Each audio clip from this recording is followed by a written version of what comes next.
Okay, we're going to call this Stop Living for Approval and Start Owning Your Identity. This is a wake-up call for you to quit begging for approval and reclaim your authentic strength. What we're going to try to do here is to start to recalibrate or even eliminate your limiting beliefs about masculinity. At school and at church, they teach you that young men are bad, your strength is bad. They want you to be a good little boy so they can control you. If you can stand up to them, then you're a problem.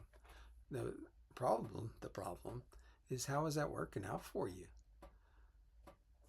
You're going to want to call out the cultural messages that are holding you back. Identify these feminized worldview things. So we're talking about the church. Yeah. Paul, from Paul onward, there were warnings about the church, or about women exercising authority or teaching over men in the church. And, this is the kind of thing that your church should have told you, or at least paid attention to when they saw it there, in the Bible. Yet here we are. And once again, how is that working out for you? Another thing you're going to want to do is reject performance-based acceptance. Jesus was very clear multiple times that, you're justified by faith, not by works. So you don't have to jump through hoops to get into heaven or to be with Jesus or whatever. So you're going to want to reject all these performance-based, legalistic, Talmudic rules that pile on guilt. They make you feel guilty instead of giving you the steady confidence of a man. Jesus freed you again. I want to reiterate, your church should have told you, but now I get to.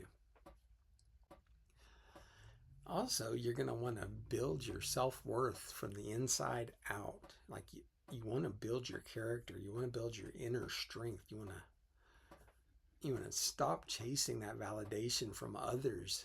You don't want to be begging for their approval or for whatever they're going to give you or whatever, but see yourself as being strong. That you're a capable person. You just picked up all these bad ideas along the way. Society, school, church, everybody's warped you to make you think that you need permission somehow to exist. That's not the case. Instead, assert yourself as a man. Let everybody else deal with it. It might not be comfortable, but after a while, you feel a lot better because you're actually being honest to yourself instead of playing some little game. You do not need permission.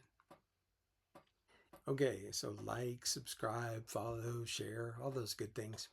Anyway, the next video, what we're going to do is look closer at the feminine humanity part of a Christian woman. Like I discussed in the very first video, a Christian woman is a human female first. And if you don't address those aspects, then you're never ever going to get to the Christian woman part that you want. Anyway, so that's what we're talking about in the next video. We'll see you then.